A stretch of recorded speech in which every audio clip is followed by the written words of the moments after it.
Isang mapagpalang araw sa bawat isa. Tayo po ay nasa series entitled One Anothering Series.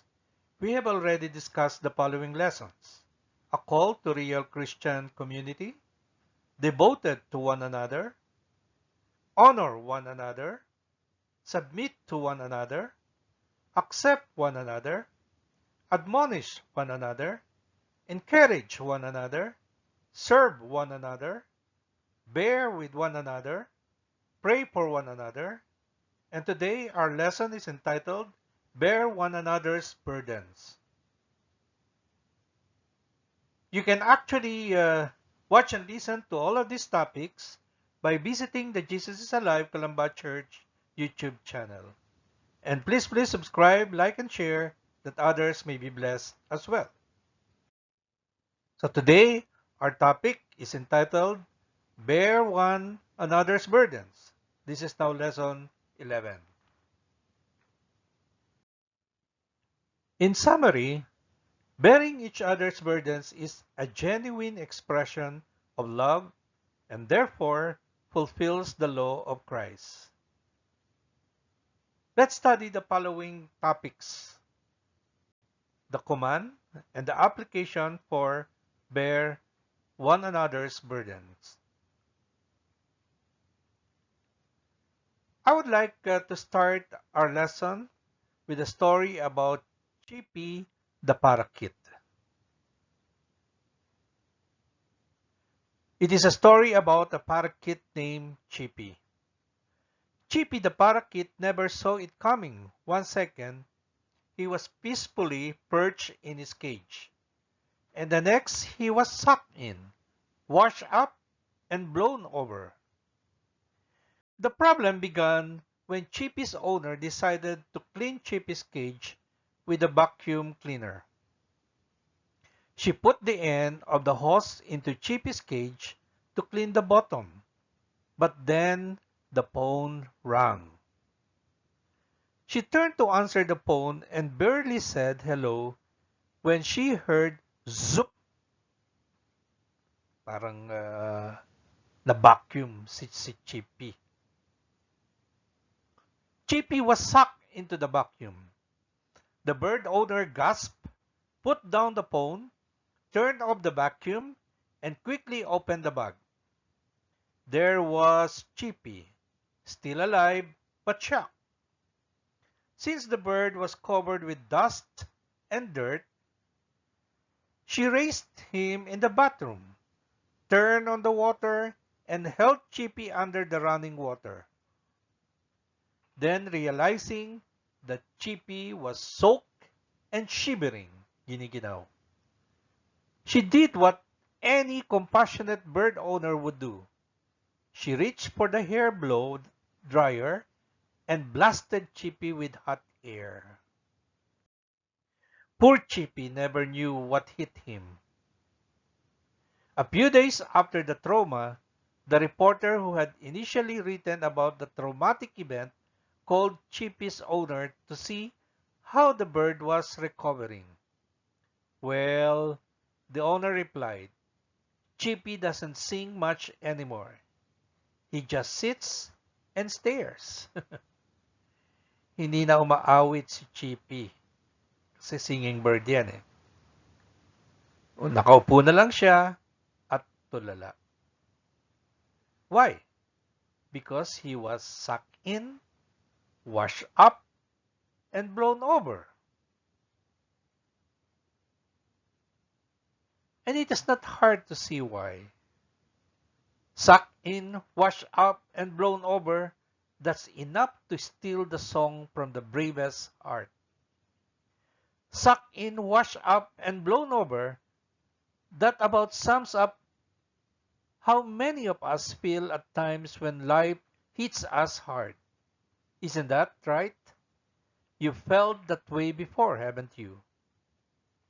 M. Scott Peck begins his book, The Road Less Traveled, with a three-word sentence that is packed with simple yet profound truth. It reads, life is difficult. And he is so very right. Life is difficult. Life is filled with burdens that must be borne. God's intention for the church is that we become community where we bear one another's burdens. Look again with me at the verse we use as the scripture reading, and let's pick up the verses before and after it to give us some context. So sabi ni Pablo sa Galatians 6, 1-5, let me read in Tagalog. Mga kapatid, kung ang isang tao ay natagpuan sa anumang pagsuway, kayong mga espiritual ay dapat panumbalikin siya sa espiritu ng kaamuan. Tignan ang inyong sarili, baka ikaw ay matukso rin. Verse 2. Dalhin ninyo ang mga pasanin ng isa't isa, at sa gayon ay matutupad ninyo ang kautusan ni Kristo. Bear one another's burdens, and in this way, you will fulfill the law of Christ. Sapagkat kung inaakala ng sino man na siya'y may kabuluhan, gayong wala naman siyang kabuluhan, ay dinadaya niya ang kanyang sarili. Verse 4. Ngunit subukin ng bawat isa ang kanyang sariling gawa at kung magkagayon, ang kanyang dahilan upang magmalaki ay sa kanya sarili lamang at hindi sa kanyang kapwa. Verse 5. Sapagkat ang bawat tao ay dapat magdala ng kanyang sariling pasan. Let us pray. Father God, we praise and we thank you for this day. Lord, bless us as we study your word. Let your word come alive to each one of us.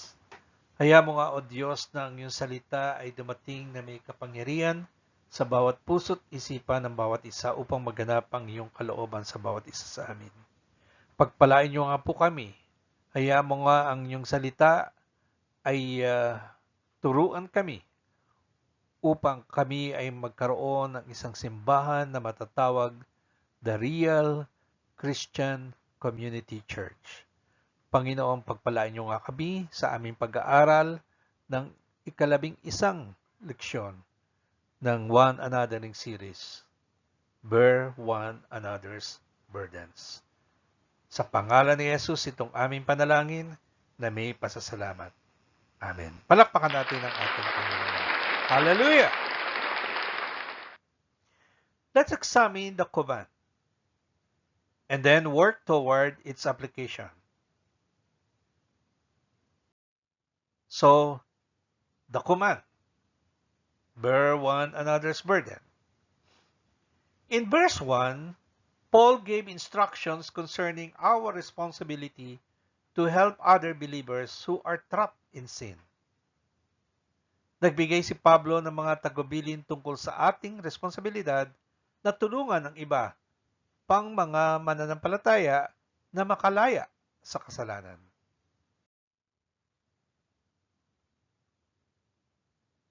Brothers, if someone is caught in sin, you who are spiritual should restore him gently. But watch yourself, or you also may be tempted. Bear one another's burdens, and in this way you will fulfill the law of Christ. Galatians 5, verses 1 and 2.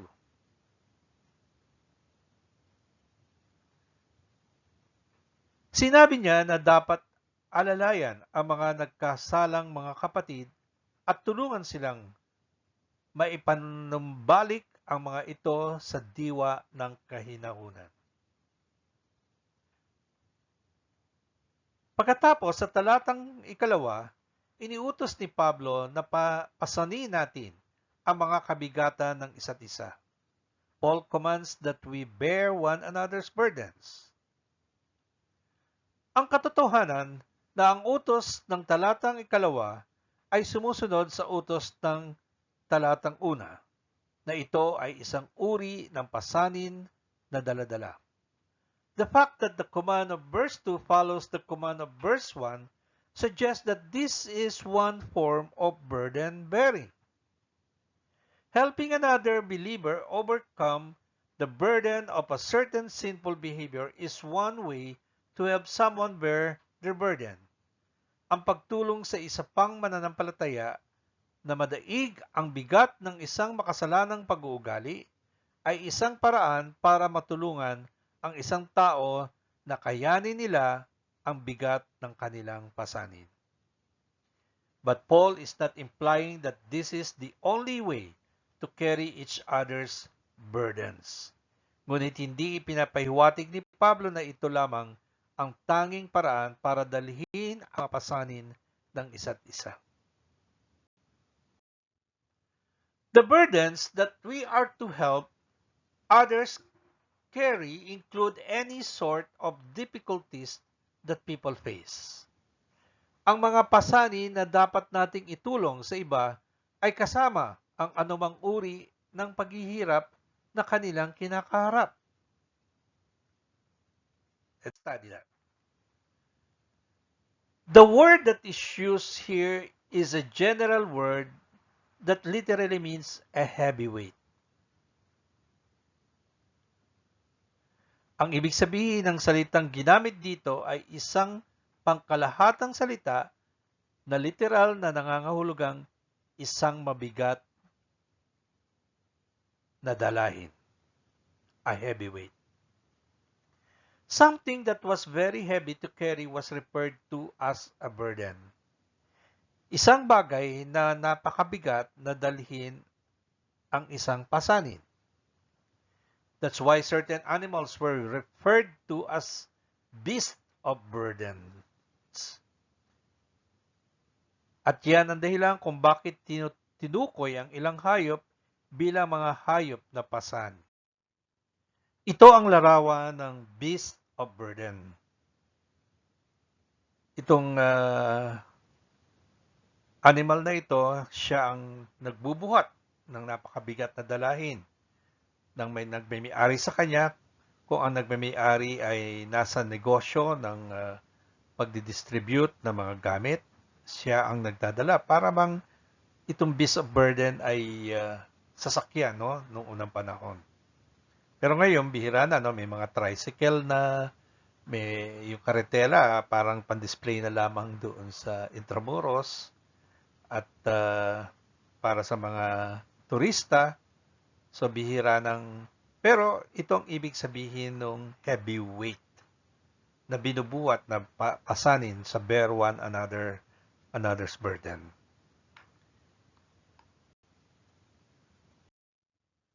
Third, the word that is translated bear or carry is a word that in the original language meant to carry or lift something.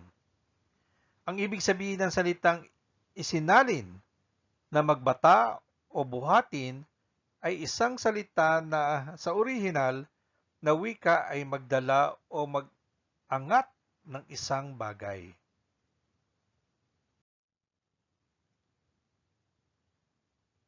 The most literal meaning of the words is to pick something up and carry it away. Ang pinakaliteral na kahulugan ng mga salita ay kunin ang isang bagay at buhatin ito. Ang ibig sabihin ni Apostol Pablo ay dapat tayong tumulong sa isang kapatid sa panahon ng kanilang kahirapan at tulungan sila sa kaya nating ibigay na tulong.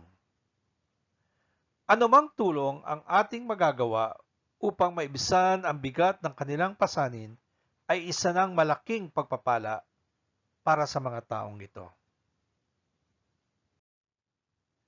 The verb carry or bear is in the imperative, which means that is a command. Pag sinabing imperative, isang pag-uutos.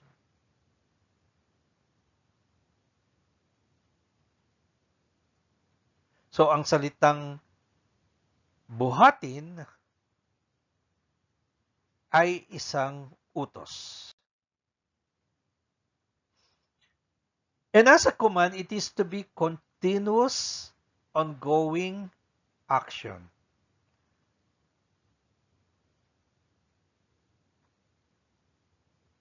So, ang ibig sabihin ng utos, ito ay patuloy na dapat na ginagawa. Hindi pwede pagka sinabing nakatulong ka na minsan, tapos na yung tulong. Kung kinakailangan pa ng tulong, ikaw ay magpapatuloy na tumulong doon sa taong yun sapagkat ang ibig sabihin ng command is continuous, ongoing action. So the command is not worded in a way that suggests that it is something we are to do occasionally, but it is something we are to do continually. Ang utos ay hindi ipinapahiwatig na ito ay isang bagay na dapat nating gawin paminsan-minsan, ngunit ito ay isang bagay na patuloy dapat nating ginagawa.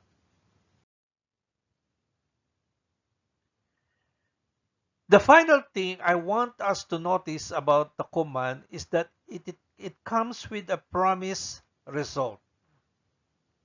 Ang huling bagay na nais kong ating pansinin ay tungkol sa utos na may kaakibat na pangako. If we faithfully carry each other's burdens, then we will be fulfilling the law of Christ. Kung may katapatan nating dadalhin ang mga pasanin ng isa't isa, ating tinutupad ang batas ni Kristo.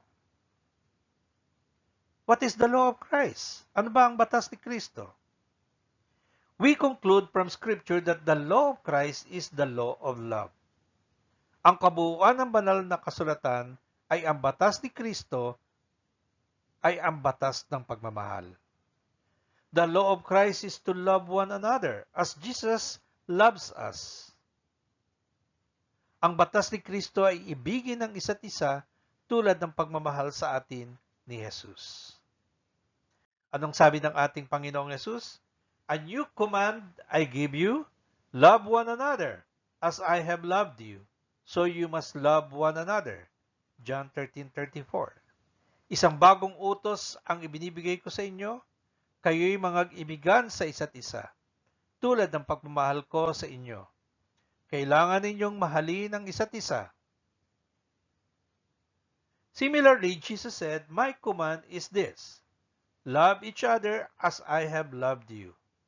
Ito ang aking utos, na kayo'y magmahalan sa isa't isa, gaya ng pagmamahal ko sa inyo. And Paul summarized it this way.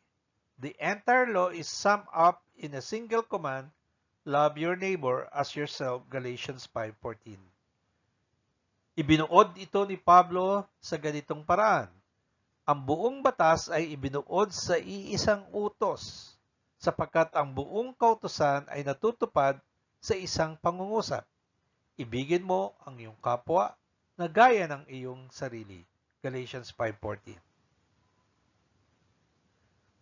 Ang pasanin, ang kabigatan ng iba ay tunay na pagmamalas ng pagmamahal. At sa huli ay ating ginagampanan ang lahat ng nais at ipinagagawa ng ating Panginoon.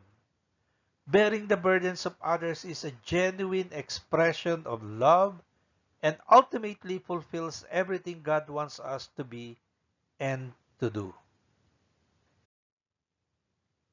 So that's the command. Now let's work on its application. Kaya yan ang utos. Pumunta naman tayo ngayon sa application nito. The application of bear one another's burden. Before we get into specific burdens that must be borne and how to bear them, let's make an important observation. Bago tayo makarating sa partikular na mga pasanin na kailangan nating gawin at kung paano dadalhin ang mga ito, gumawa tayo ng mahalagang obserbasyon. Ano itong ating pwedeng obserba? Christians have burdens to bear. Ang bawat mananampalataya ay may mga pasanin na dinadala.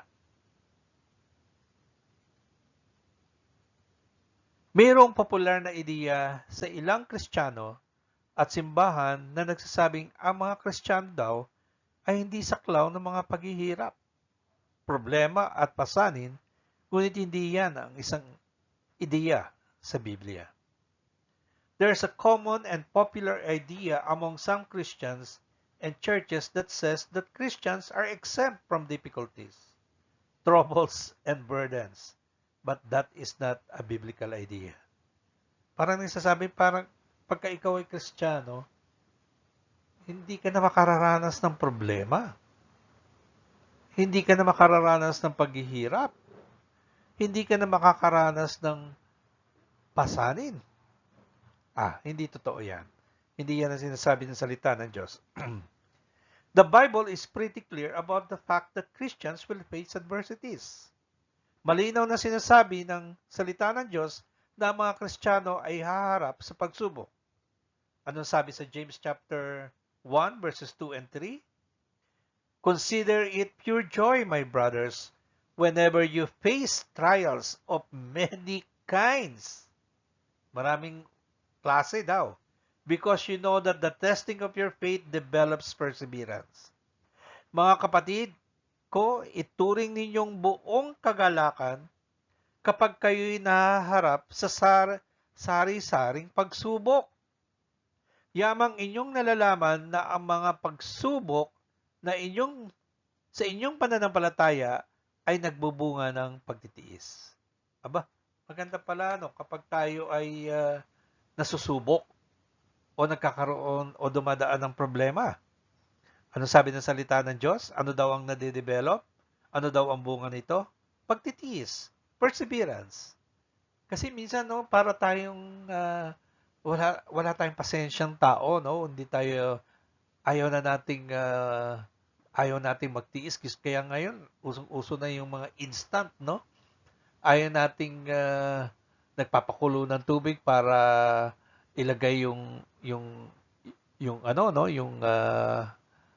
kape na barako. Gusto natin instant na lang. At ayaw na rin natin parang kukuha pa tayo ng creamer o ng sugar. So ngayon meron ng 3-in-1. At ngayon lahat ng push button na, pagka gusto nating ngayon pagka manonood ka ng TV, hindi mo na kinakailangan lumapit pa doon sa television para ilipat yung channel. You can have your remote control at doon pwede mo na i-control ang lahat kung ano yung gusto mong panoorin. So everything parang ngayon na parang ayaw nating magtiis, gusto natin madalian ang lahat sa buhay na ito, Kaya parang ayaw nating nahihirapan. Gusto natin parang madalian. Pero kapag pala tayo dumadaan ng pagsubok ng buhay, ang nadidevelop sa atin ay yung pagtitiis o perseverance. Kaya mahalaga na dumaan tayo. Alam nyo na notice ko sa Amerika at sa Canada, I have visited some of the homes, especially dito sa bandang California. Yung mga kapatiran dyan, mga Pilipino, usually nagpupunta sila doon mga caregivers hanggang sa natutunan nila yung business na mag-alaga sila ng mga pasyente. At nabisita ko ang maraming homes, mga pag-aari ito ng Pilipino na nakabibili na sila ng mga bahay. Tapos doon iniya-house yung mga pasyente. Itong mga pasyente nila, mga merong mental illness. So, ibig sabihin, may psychotic or parang may problema sa pag-iisip. Excuse me. So, inaalagaan sila ng mga caregivers na mga Pinoy at yun yung trabaho ng mga caregivers na Pinoy, parang ginaguide sila, pinapaliguan, binibigyan ng training o kaya kung ano man para makatulong. At ito'y binabayaran ng gobyerno kasi itong mga may karamdaman na ito, usually mga magaganda yung mga trabaho nila at meron silang mga insurance. You know how much the government pays a month, for each one patient? $5,000. At that time, nandoon ako. Hindi ko alam kung magkano na ngayon. Kaya yung, kunyari, mayroon kang 10 pasyente, that's $50,000 already. Kaya itong mga Pilipino, parang naengganyo sila kasi ang bilis ng pera. So, nakakabili na sila ng bahay at na malalaking bahay, no, para doon i-house tong mga pasyente. Meron akong kilalang Pilipino, meron siyang 3 bahay na, no, na nabili at parang ospital na yun yung bahay na yun. At doon inaalagaan yung mga may mental illness. Bakit kaya maraming ganong kaso sa Amerika? Because they were not trained how to be resilient sa kanilang problema. Na kapag nagka-problema sila, madali silang nai-stress at pagkatapos parang bumibigay ng isip nila. So, nawawala na sila sa isip. Pero kakaiba ang Pinoy, no? Ang Pinoy sanay sa hirap, sanay sa kumbaga ilang bagyo ang pinagdadaanan ng mga Pinoy dito sa Pilipinas, ilang putok ng bulkan, ilang earthquake ang dumadating. Napakadami nating pagsubok dito sa Pilipinas. Kaya ang mga Pinoy talagang ang bilis maka-recover, no, mula sa problema. Kita natin yung that was last year, di ba? Kapuputok lang ng bulkang Taal. Tapos ay yung mga tao na nalipat sila sa mga iba't ibang lugar kasi nga punong-puno ng buhangin niya yung kanilang town. Iba-iba na silang nilagay sa iba't ibang lugar. Pagkatapos, that was January, February. Pagdating ng March, lockdown na because of COVID. Hindi pa sila nakaka-recover doon sa pagputok ng bulkan. Ito naman yung COVID.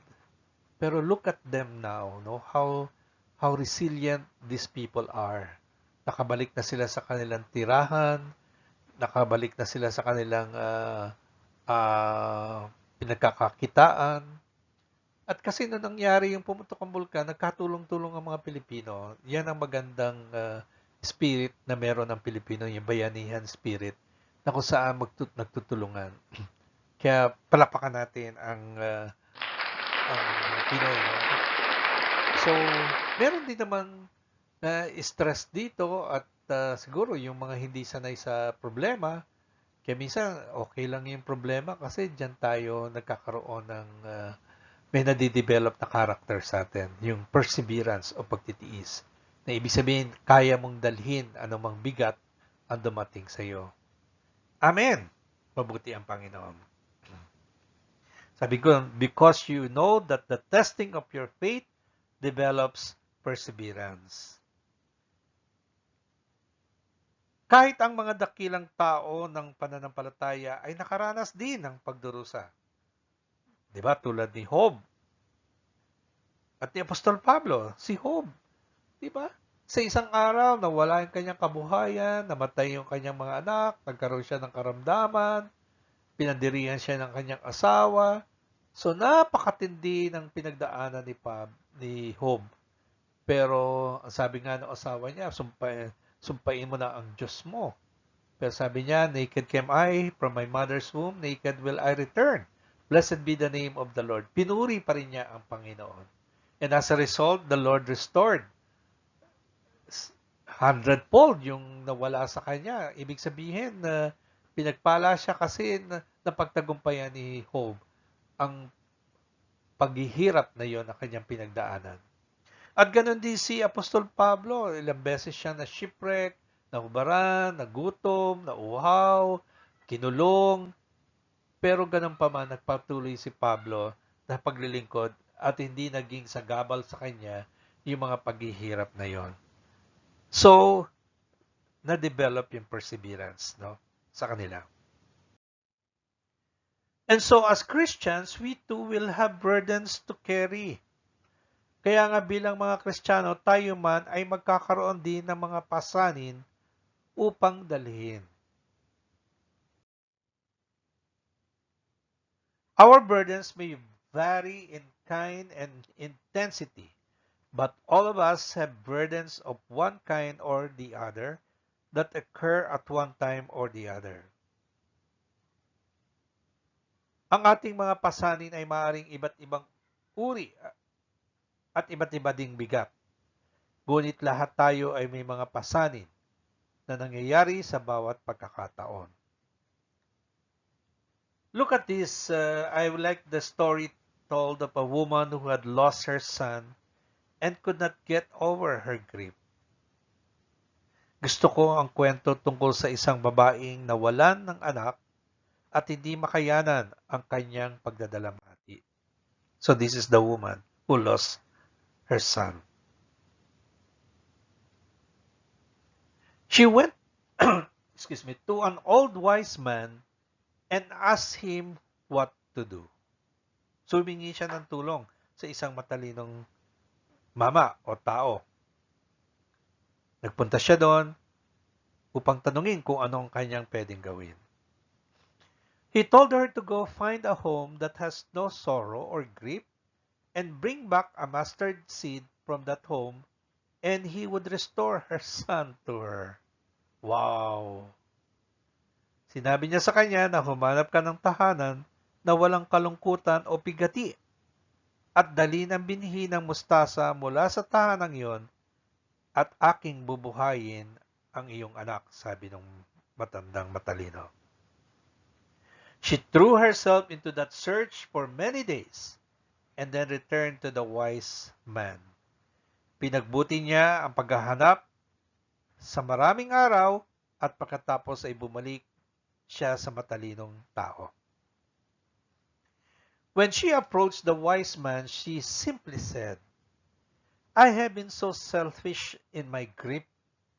I have discovered that sorrow is common to every home.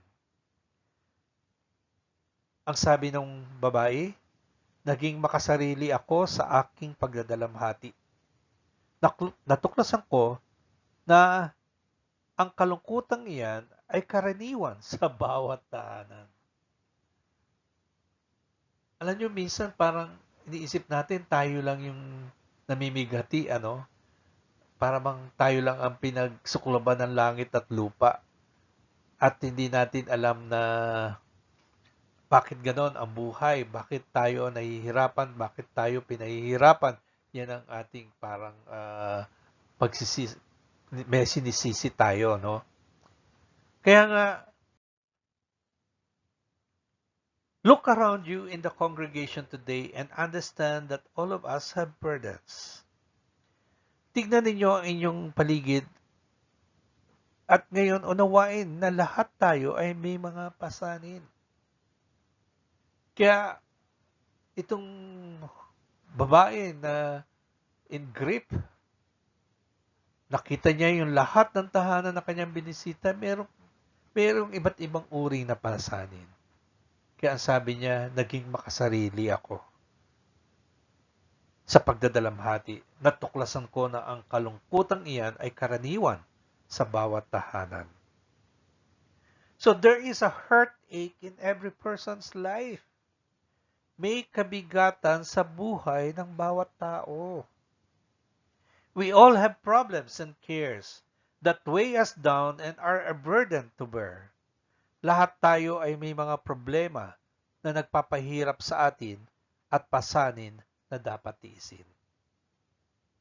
Now, what are some of the burdens we may need help bearing? Ano ba ang ilan sa mga pasanin na maaring kailangan natin ng tulong? There is a burden of sorrow and grief. Nariyan ang bigat ng kalungkutan at dalamhati. There is the burden of sickness and aging. May bigat ng karamdaman at pagtanda. Di ba? Pagka tumatanda ka na, parang makina yung katawan natin na nagiging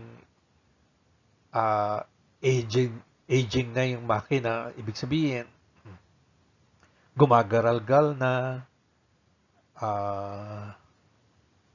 hindi na maganda yung takbo. Siguro, everyone of us here na senior na can attest to that na ako dati-rati kapag pumapanik na hagdan, Ang bilis-bilis ko, 3 baitang ang ano ko, ang hakbang ko. At pagbababa ako para akong Superman na ang bilis-bilis, no? Hindi ko inaalintana kung mahuhulog ako. Basta mabilis dahil yung aking mga tuhod at paa ay mabibilis. Pero ngayon pagka pumapanik na ako ng hagdan, isang steps na lang eh. Kasi nga para bang hindi na ganong katindi yung 3 hakbang, no? So nagiging maingat ka na kasi nga ang sabi sa mga seniors eh madalas madaming aksidente sa hagdanan. Dahil nga pagka medyo humina na ang tuhod, eh yun ang kinakasandi ng pagbagsak sa hagdanan o pagkahulog sa hagdanan.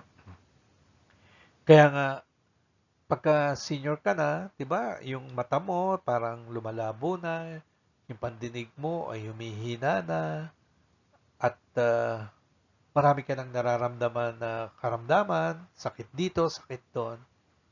Ibig sabihin, that's the problem of aging. So, meron isang matanda na recently na namatay siya nakatandaan because 94 years old na siya. Pero itong matandang ito, nakakabuhat to ng 3 pirasong mahabang kawayan, no? At the age of 80, nabubuhat pa niya yon. Pero dumating yung point na para nanghina na talaga yung kanyang katawan at yun ang kinamatay na niya. Yung panghihina, hindi na siya, kumbaga, mahina na yung panunaw ng tiyan niya, hindi na siya nakakakain. So that's the problem of aging. Every one of us will pass through that. There is the burden of emotional difficulties and emotional scars of the past. May bigat ng emosyonal na paghihirap at emosyonal na peklat ng nakaraan. Di ba, no? Yung kapag ikaw ay maraming dumadaan sa atin na ganyan, no? May mga emotional problems dahil sa problema sa buhay. Walang pinagkakakitaan, walang trabaho, may responsibilidad bilang magulang, paano papakainin yung mga anak, paano papaaralin yung mga anak, saang eskwela papasukin yung anak. So, napakadaming pwedeng maging cause ng ating emotional breakdown. There is the burden of a difficult marriage. Nariyan ang bigat ng mahirap ng pagsasama ng mag-asawa. Merong hindi pagkakasundo ang mag-asawa. Nawala na yung tiwala sa bawat isa sapagkat nagkasala ang isang partner. So, ibig sabihin, napakatinding problema yon. O nag-aaway tungkol sa pananalapi o nag-aaway sa napakaraming bagay ang hindi nila pagkakasundo na mag-asawa. At yan ang minsan ang nagiging bigat na pasanin ng mga tao. There is a burden of children with special needs or rebellious spirits. May bigat na mga batang may espesyal na pangangailangan, yung mga special children. Diba, ang hirap niyan. Kasi pagka special children, parang nakikipag-usap ka sa pader, no, na there is no emotion in return. Pero aalagaan mo yun dahil anak mo yun. O kaya naman yung mapanghimagsik na anak, ibig sabihin rebellious. Yung bang nakita na niyang mahirap na yung katatayuan ng magulang, nagre-rebelde pa. Hindi ko nga maintindihan dun sa mga batang ganon na para bang ikinukumpara yung sarili nila sa ibang bata na bakit nakakaraos yun, bakit yung magulang ko mahirap, bakit hindi ako mabigyan ng kung anong gusto ko. Parang nagre-rebelde kung saan pumupunta. Para bang they demand so much sa mga magulang na hindi naman kaya na magulang. Imbis na tulungan ang magulang, ay hindi. Kumbaga, nagre-rebelde pa. Tumatakas, nagda-drugs, tinatakasan yung problema sa bahay. Rebelde nga. Imbis na makatulong sa magulang. Yan, mapakahirap yan. Dalahin niya ng magulang. No? Minsan, yan ang prayer request ng maraming magulang sa atin.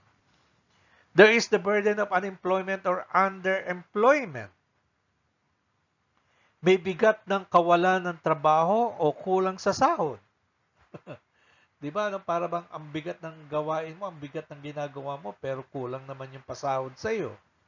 Parang below the minimum rate. So, ibig sabihin, nag, nag-ano ka, pasanin yan kasi hindi mo matustusan yung pangangailangan ng iyong pamilya. There is the burden of the consequences of lawlessness and sin and foolishness. Nariyan ang bigat ng mga bunga ng pagsaway at kasalanan at kamangmangan. These are just a few of the many kinds of burdens that people need help carrying. Ito ang ilan lamang sa maraming uri na pasanin na kailangan ng mga tao ng tulong sa pagdadala.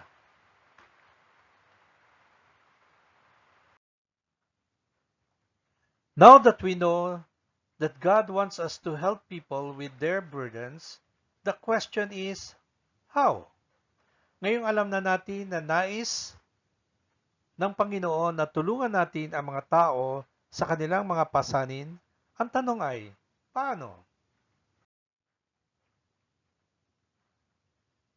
Once we have a heart that is willing to help carry the burdens of others, then two very important things are required to bear the burdens of others.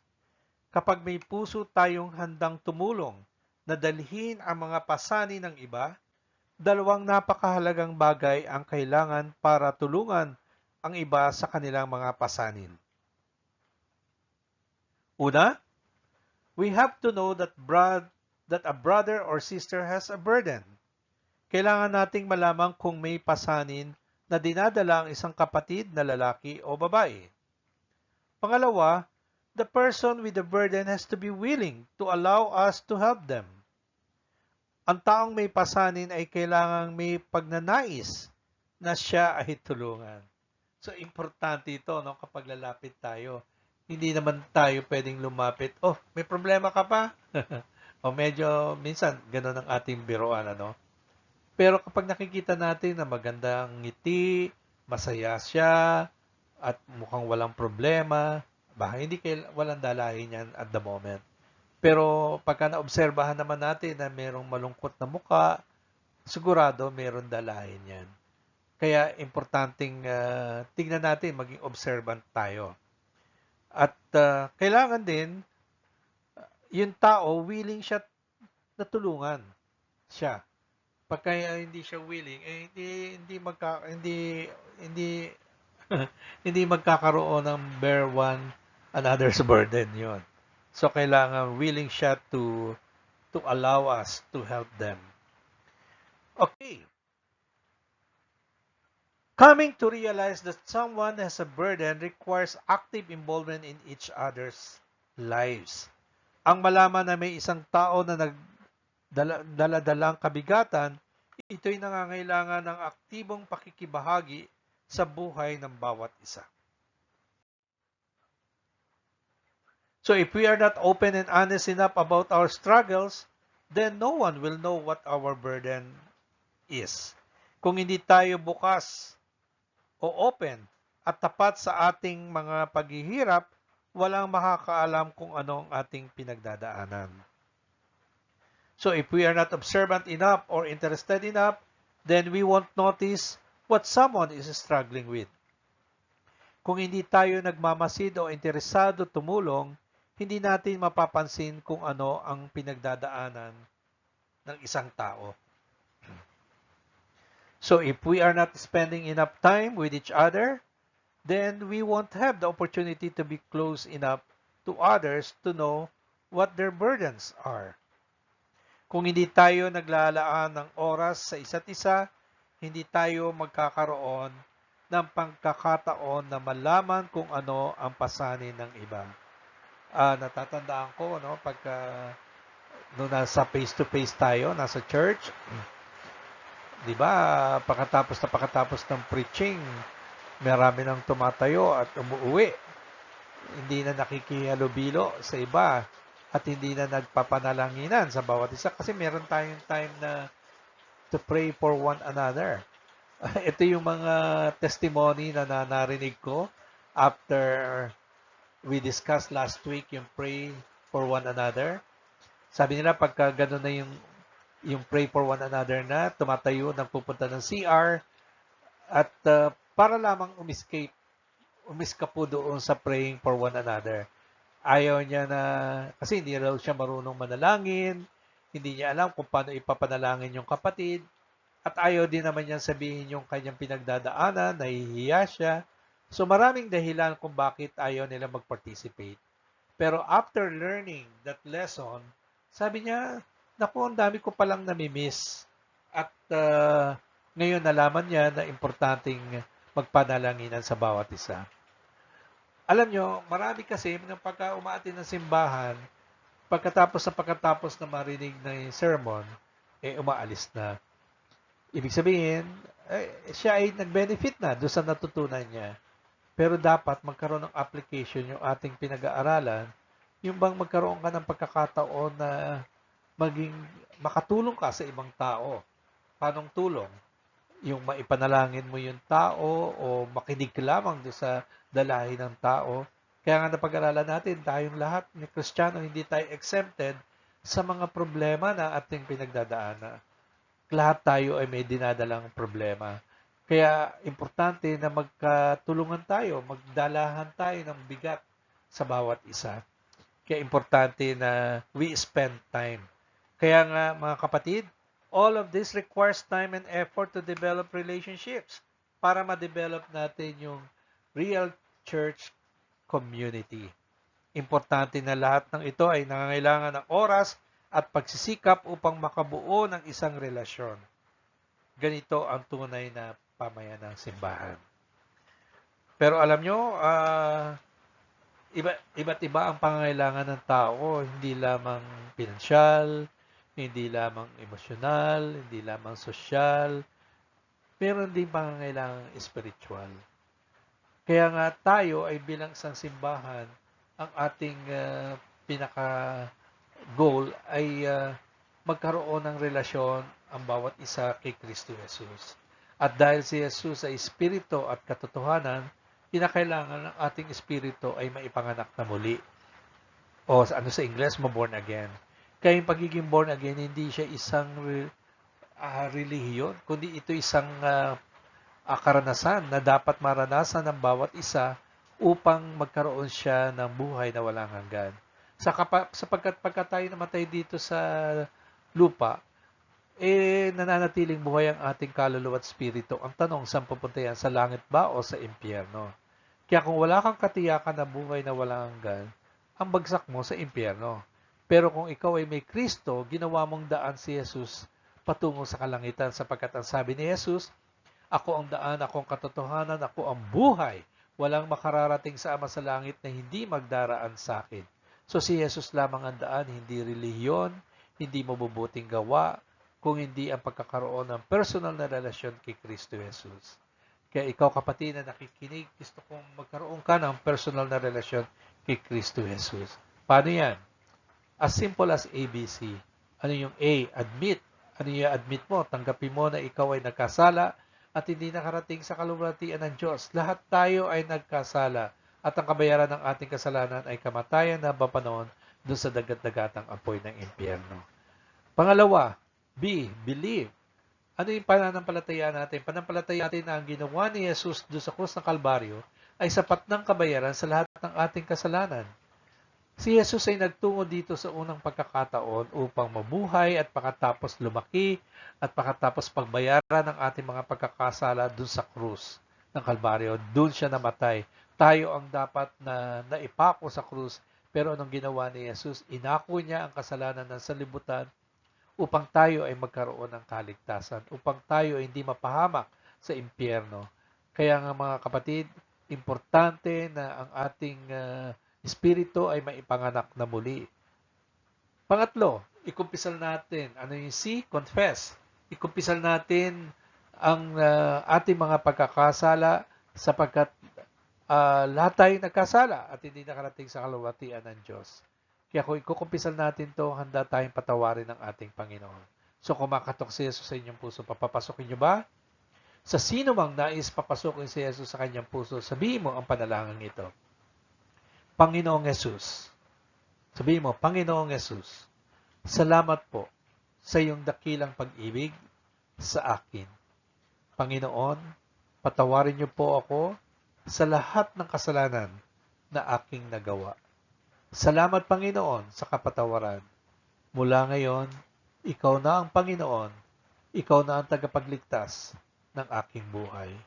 Sa pangalan mo, Jesus, itong aking panalangin na may pasasalamat. Amen. Palakpakan natin ang lahat na nagsuko ng kanilang buhay sa ating Panginoon. Hallelujah! Purihin ang Panginoon.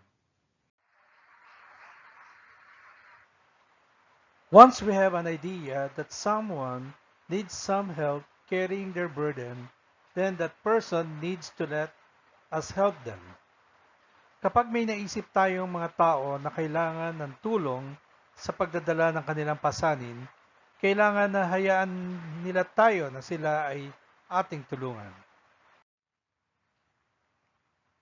Once we have an idea that someone needs some help carrying their burden, then that person needs to let us help them. How often are we willing to help others but unwilling to let them help us? Why is that? Gaano kadalas na tayo ay handa na tulungan ng iba, ngunit ayaw naman natin humiling ng tulong sa iba? Bakit kaya ganon? Maring pride gets in the way, doesn't it? Ang kapalaluan ang nagiging hadlang, hindi ba? We feel like we need to do it on our own or we are embarrassed.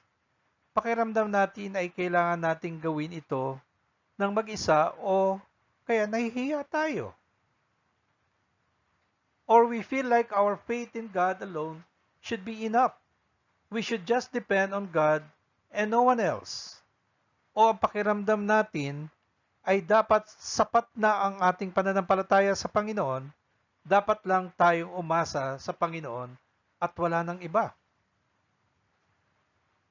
Alam nyo, minsan, ang husay-husay nating tumulong sa iba, ang husay-husay nating mag-counsel sa iba, pero tayo mismo, hindi natin gusto na tulungan tayo. Kahit meron na tayong pinagdadaanan na matinding dalahin o problema, ayaw pa rin nating humingi ng tulong. Bakit? Maring meron tayong pride, no? O kapalaluan. Mayabang tayo. Hindi, kaya ko to. O kaya naman, nahihiya tayo doon sa paglalahad natin ng ating problema. O kaya naman, iniisip natin, kaya ko naman ito eh. Pero minsan, hindi natin kaya. O kaya naman, sinasabi natin sa ating mga sarili, okay na yung pananampalataya ko sa Panginoon, tutulungan ako ng Panginoon. Okay naman yun, kaya lang ang Panginoon, gumagamit siya ng kinatawan o ng mga tao para tayo ay tulungan. So kung kailangan natin talaga ng tulong, humingi tayo ng tulong. Yan ang maganda kapag tayo ay nasa cell group. Kasi kailangan meron tayong body-body na may mapagkakatiwalaan tayong sabihan ng ating dalahin o problema. Especially the cell leader, no? Yung cell leader natin, mapagkakatiwalaan yan, talagang maaari nating ilahad ang ating problema sa kanila. At ganoon din, kung meron tayong kabady-body o prayer warrior, o prayer body, pwede nating i-open up doon sa taong yun. O kaya to the pastor, no? Na kaya kailangan magkaroon tayo ng pakikipag-ugnayan sa bawat isa. At magkaroon tayo ng isang kaibigan na pwede nating mapagsabihan ng ating kabigatan. Amen? So, importante yung mga kapatid. Doesn't the Bible say something like that? That we should cast our cares upon the Lord? Hindi ba't ganito ang sinasabi ng Biblia na dapat nating ibigay ang lahat ng ating mga alalahanin sa Panginoon?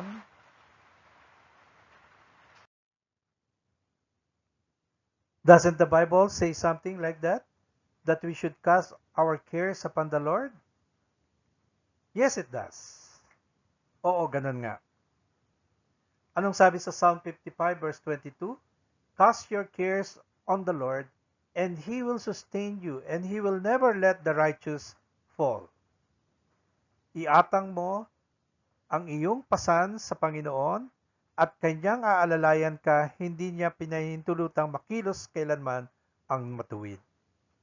So ito'y isang command, pinag-uutos ng ating Panginoon na iatang natin, ibigay na natin sa Panginoon ang ating pasanin. At sabi niya, Kanyang aalalayan tayo. Hindi Niya pinapahintulutang makilos kailanman ang matuwid. I remember the story about si Mang Juan at si Mang Pedro. Si Mang Juan, meron siyang karitela at si Mang Pedro, isang magsasaka. So habang tumatakbo yung karitela ni Mang Juan, nakita niya si Mang Pedro na may buhat-buhat na isang kabang bigas. So, hinintuan niya at ang sabi niya, Mang Pedro, alika, sumakay na ho kayo at para hindi kayo mahirapan dyan sa binubuhat ninyo. So, sumakay naman si Mang Pedro. Pero habang umaandar, parang hingal na hingal pa rin si Mang Pedro at napansin ni Mang Juan na nung tingnan niya sa likod, buhat-buhat pa din ni Mang Pedro yung isang kabang bigas. Sabi niya, ba't hindi niyo ibinaba? At para hindi kayo nahihirapan, nakasakay na nga ho kayo dito sa karitela. Alam niyo, ganun tayo minsan. No? Ibinigay na natin sa Panginoon yung bigat na ating dalahin sa pananalangin. Pero para tayo, Mang Pedro, buhat-buhat pa din natin. Parang hindi natin naibigay ng buo yung ating dalahin. Kaya ano nangyayari? Wala tayong kapayapaan, nahihirapan pa rin tayo. Pero kung ipagkakatiwala natin ng buong buo sa Panginoon, ang bigat na ito, ang Panginoon na sabi niya, handa tayo tulungan sa lahat ng ating dalahin. Hallelujah, palakpakan natin ang ating Panginoon. Amen! 1 Peter chapter 5 verse 7, ano sabi? Cast all your anxiety on Him because He cares for you. Ilagak ninyo sa Kanya ang lahat ng inyong kabalisahan sapagkat Siya'y nagmamalasakit sa inyo. Hallelujah! Purihin ang Panginoon. So, again, this is a command, no? Cast all your anxiety. Ilagak ninyo sa Kanya ang lahat ng inyong kabalisahan. At ang sabi, sapagkat Siya ay nagmamalasakit sa inyo. So, ibigay na natin sa Panginoon ang lahat ng ating kabigatan. So, we should take our troubles to the Lord no matter what they may be.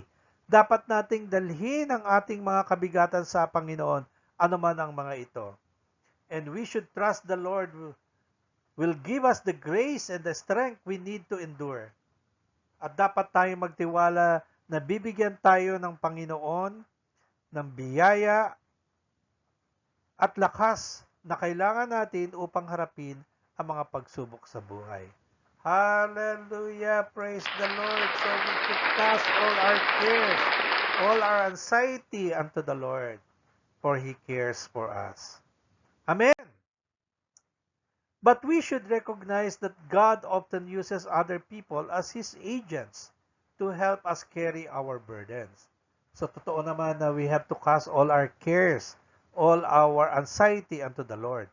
Pero kailangan ay matanto natin na madalas na gumagamit ang Panginoon ng ibang tao bilang kanyang mga kinatawan upang tulungan tayong dalhin ang ating mga pasanin. Amen! So God helps us carry our burdens through His people. Tinutulungan tayo ng Panginoon na dalhin ang ating mga pasanin sa pamamagitan ng kanyang mga tao. Anong sabi sa 2 Corinthians chapter 7 verses 5 to 7?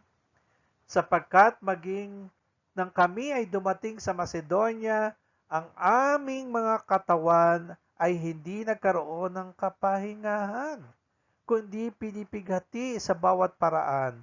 Sa labas ay labanan, sa loob ay takot. Subalit, ang Diyos na umaaliw sa nalulungkot ay nagpasigla sa amin sa pamamagitan ng pagdating ni Titus. Verse 7. Sa Ingles, but God who comforts the downcast comforted us by the coming of Titus. Verse 7. At hindi lamang sa pamamagitan ng kanyang pagdating, kundi maging sa kaaliwang ibinigay ninyo sa kanya, na ibinabalita niya sa amin ang inyong pananabik, ang inyong kapanglawan, ang inyong sigasig para sa akin. Ano pat, ako'y lalo pang nagalak. Hallelujah! So si Pablo din pala ay nakararanas ng kalungkutan. At sabi doon, siya ay naging masigla dahil pinadala ng Panginoon ang isang tao, ang pangalan ay Titus o sa Tito, upang sila ay aliwin. At sabi nga sa verse 7, ang sabi doon, no? At yung kwento ni Tito ay lalong nagbigay ng ligaya o saya kay Apostol Pablo. Bakit? Sapagkat pinananabik ng mga tao ang pagdating niya upang sila ay makarinig ng salita ng Diyos. Purihin ang Panginoon. Isn't that amazing? Paul knew that God comforted him through Titus. Hindi ba't kamanga-manga na alam ni Pablo na inaliw siya ng Panginoon sa pamamagitan ni Tito? Alam nyo, kapag mayroong isang tao na tayo ay parang naibsan yung bigat na dalahin natin, that was God sent to us. Na talagang makikita natin na ang Panginoon ay napakabuti. Meron akong kwento, nangyari po ito nung Lunes po. Naglaba po ako doon sa Laba Bendo. So, nilalaban ko yan sa laundry shop, yung mga damit namin. At pagkatapos nung uwian na, katangalian tapat na ako nung nakauwi may dalawang gate kami, isa sa harapan, isa sa likod. So, doon ko pinark yung sasakyan sa harapan dahil mas kakaunti yung lalakarin ko papunta sa loob ng bahay. Yung pagdala ng mga nilabhan. So, nabuksan ko na yung pinto, nabuksan ko na yung gate, nabuksan ko na yung pinto ng bahay. Tapos, naiwan ko yung susi doon sa pintuan ng bahay. Pagkatapos, ililipat ko na yung sasakyan doon sa likod kasi doon na ipinapark yun. So, anong nangyari? Nailak ko yung gate. Nakalak na rin yung nasa likod na gate, no? So, nailipat ko yung sasakyan. Ang problema ko, wala akong susi para bumalik doon para kunin yung susi at ilak yung bahay. Naku po, nalaking problema yon.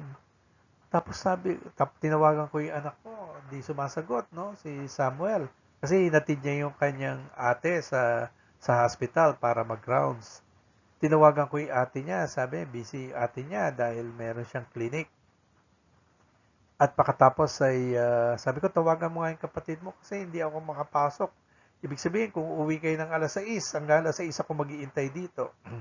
Sabi ko.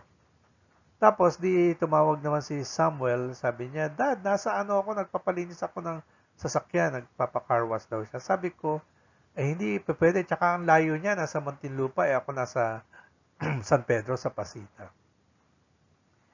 Tapos, of all the days, yung gumawa ng bakod namin, kasi mataas na yung bakod namin, bago yung bakod namin, nagbabike kasama yung anak niyang lalaki na siguro mga 8 years old yun, no? Nagbabike sila, katangalian tapat. Tapos, sabi ko, ito yung gumawa ng pader namin, So, lumakpas na, pero tinawag ko siya, sabi ko, Giovanni, halika nga. So, winto naman siya. Tapos sabi ko, Giovanni, naiiwan ko yung susi sa loob ng bahay, hindi ako makapasok. Mapapanik mo ba itong pader? Ay, opo, sabi niya ganon. Kasi siya yung gumawa, so alam niya. So, nakapanik siya, nabuksan niya yung gate. Alam nyo, tuwang-tuwa ako sa Panginoon at nagpadala siya ng tao para yung bigat na dalahin ko at that particular time, maibsan o malunasan. Alam nyo, of all the days, yung gumawa ng pader, andun sa harap ko na dumadating, nagbabike, at ako'y may pangangailangan na mabuksan yung gate. Isn't that amazing? Parang natandaan ko tuloy yung Samaritan woman, di ba? Sa katangaliang tapat, umiigib. Ito bakit naman nagbabike sa katangaliang tapat? Ang init-init, no? Pero doon ko nakita yung kamay ng Panginoon. Na-remember ko pagka nagpe-pray ako sa mga anak ko, lagi kong sinasabi yung, Lord, let your favor and the favor of man be upon my kids. Okay. Sinasabi ko lagi yan sa Panginoon. At ganoon din ako pagka lalabas ako ng bahay, Lord, let your favor and the favor of man be upon me. Alam mo, sinagot ng Panginoon yung pabor. Binigyan ako ng pabor ng Panginoon, nagpadala siya ng tao, at yung tao na ginamit niya, pabor din yun. No? Kaya nakita ko ang bait ng Panginoon. Palakpakan natin ang ating Panginoon. Hallelujah! Amen. Ganon ka-amazing minsan pagkilos ng Panginoon sa atin. Nagpapadala siya ng mga tao na may ibsan yung bigat na dalahin natin. Purihin ng Panginoon. Hallelujah! Ultimately, we are God's eyes, ears, tongues, and hands to help others. Sa huli tayo ay mga mata, tainga, dila at kamay ng Panginoon para tulungan ang iba. So let's be sure we are cultivating relationships that are close enough that we can share our burdens and know each other's burdens. Kaya tiyakin natin na nagde-develop tayo ng relationship upang maging malapit tayo sa iba upang maibahagi natin ang ating mga kabigatan at malaman ang mga pasanin ng isa't isa. Let's love each other enough to want to help those who are burdened, and let us be humble enough to be willing to receive the loving assistance of others. At mahalin natin ang isa't isa ng sapat para tulungan ang mga nabibigatan at magpakumbaba tayo ng sapat para maging handa tayong tumanggap ng tulong na may mapagmahal sa iba. A few weeks ago, I drew our attention to the movie Lord of the Rings.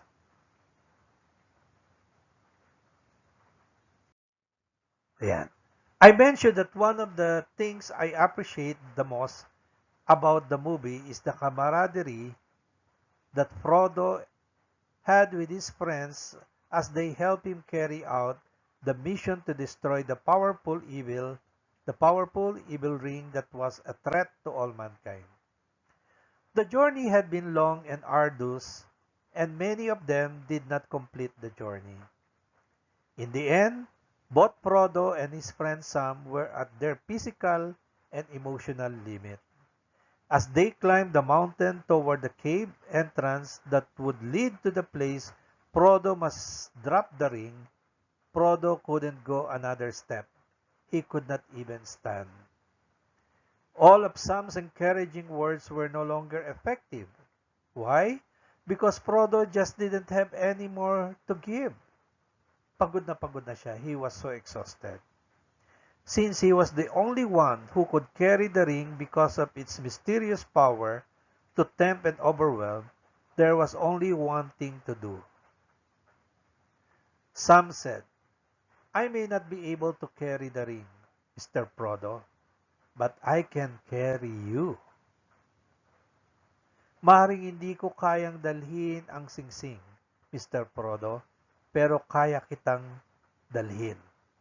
And he put the exhausted Frodo over his shoulder and carried him the rest of the way to their goal. At inilagay niya ang pagod na si Frodo sa kanyang balikat at binuhat niya hanggang sa marating nila ang kanilang hantungan o goal.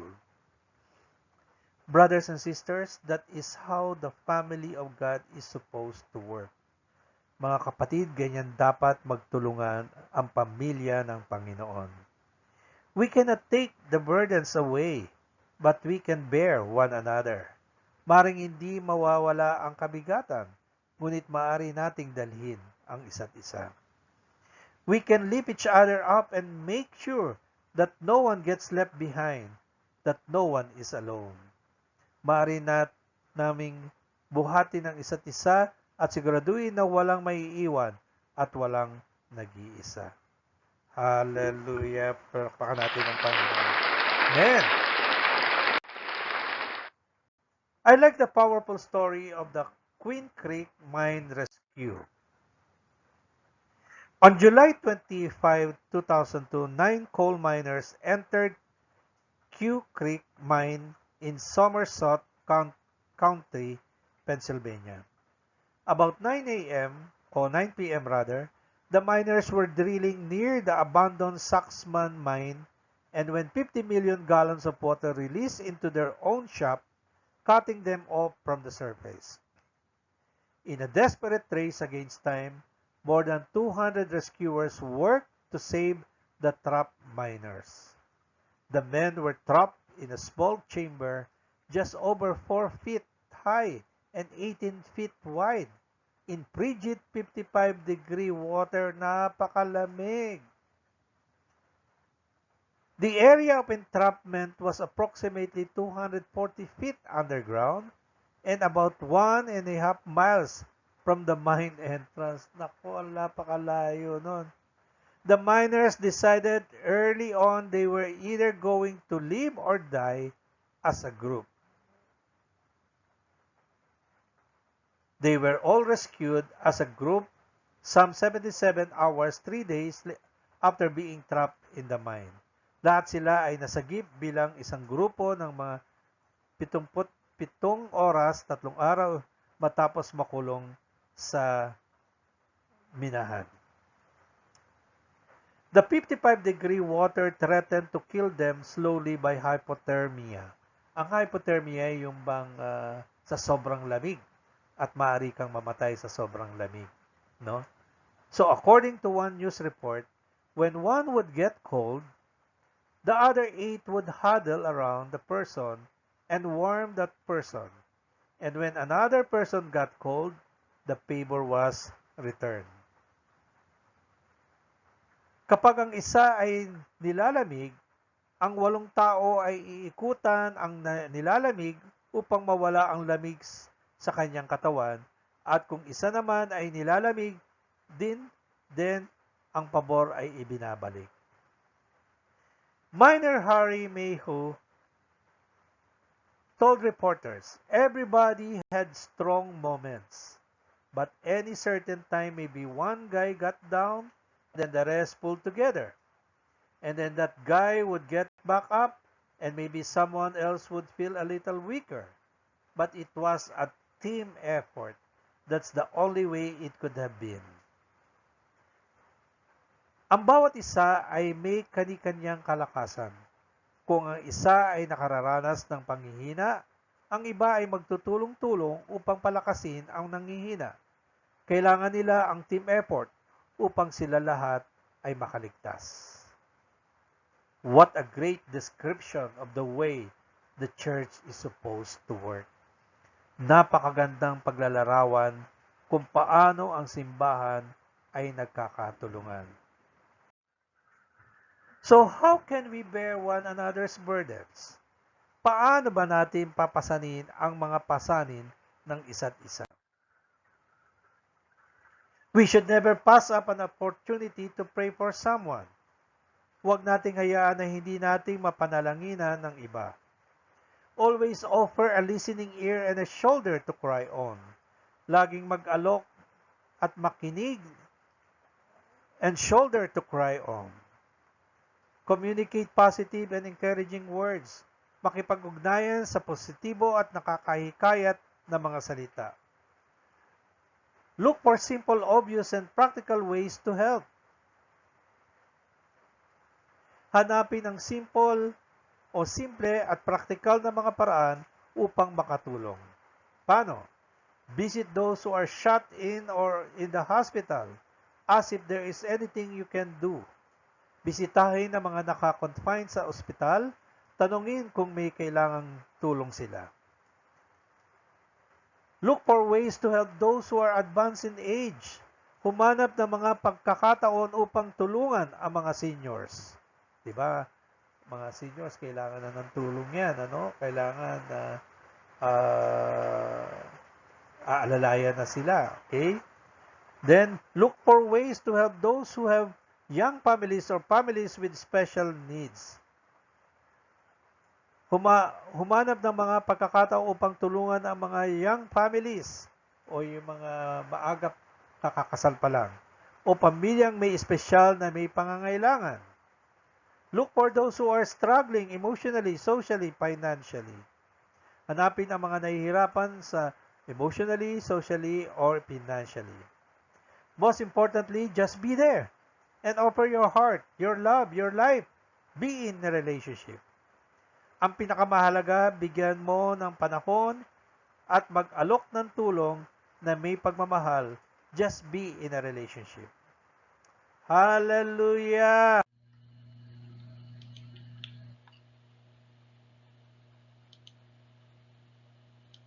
In conclusion, I want to end with an old song that the younger ones probably haven't even heard of, and us older ones probably haven't heard it in a long time.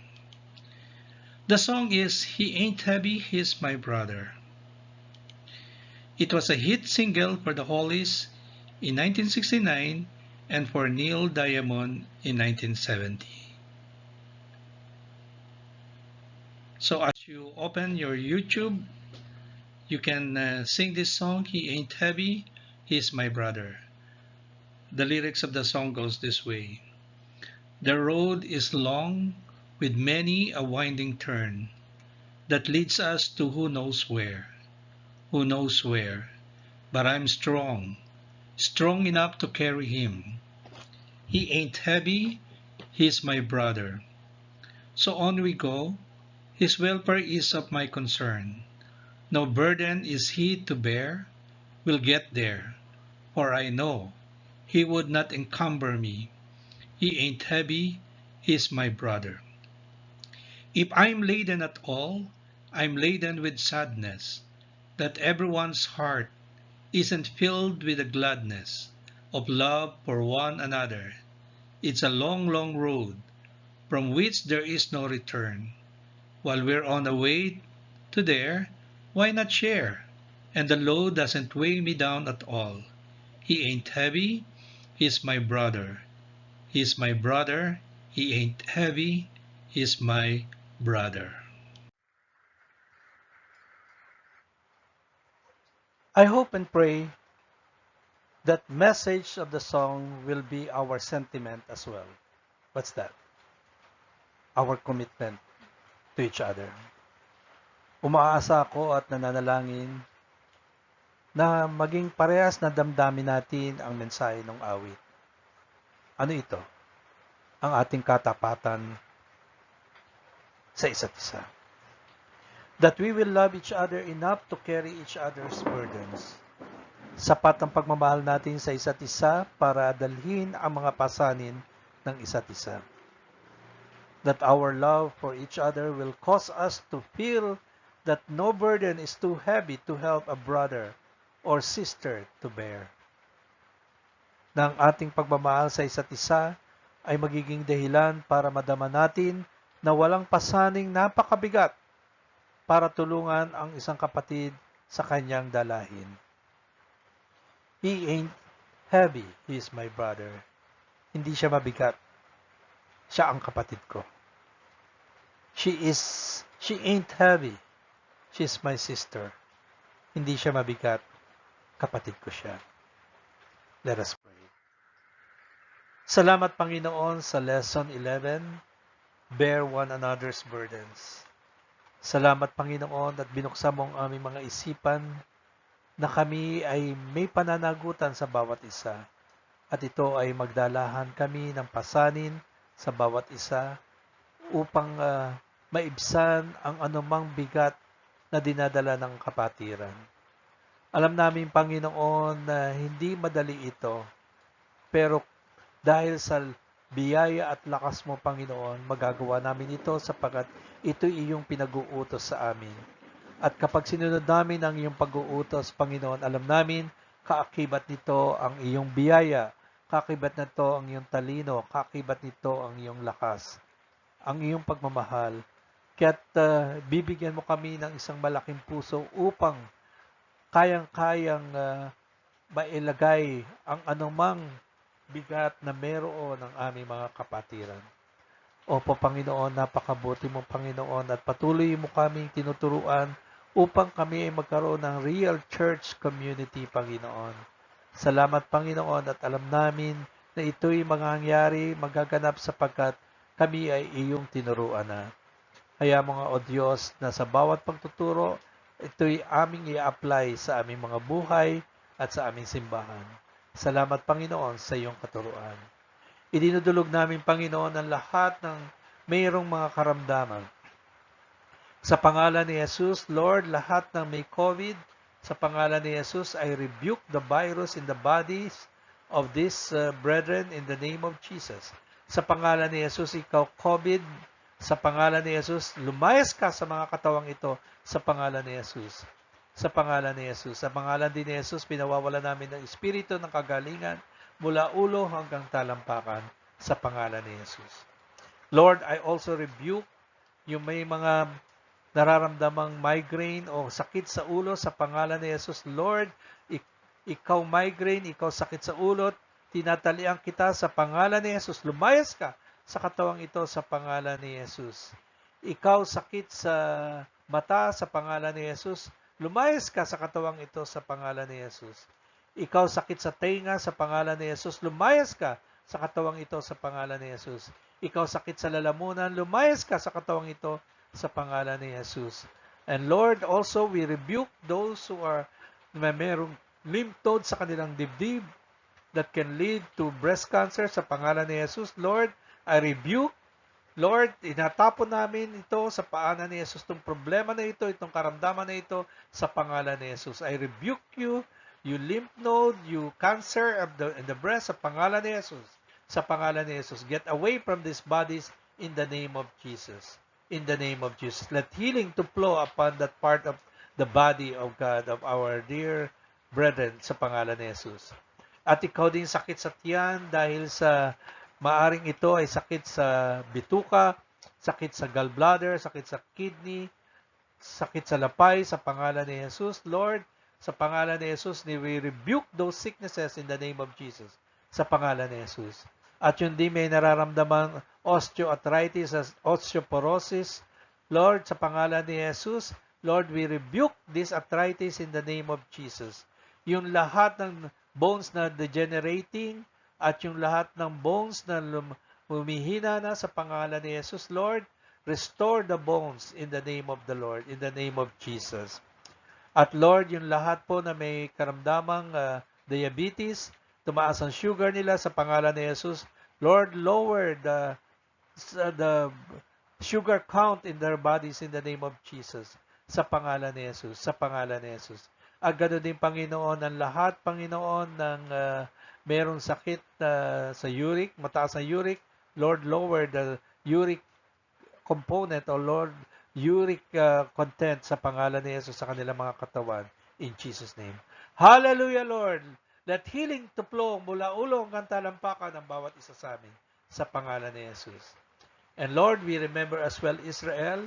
You have said that if we bless Israel, then we will be blessed. Bless this nation, O God. Lord, let your protection be always upon this nation. Let the talents be used to glorify you and to benefit the nations of the world, O God. Salamat, Panginoon. Purihin ka, Panginoon. At Lord, let your blessing be always upon your people, upon us, O Lord. In Jesus' name we pray. Amen. Palakpakan natin ang ating Panginoon. Hallelujah! Purihin ang Panginoon. Hallelujah, Lord.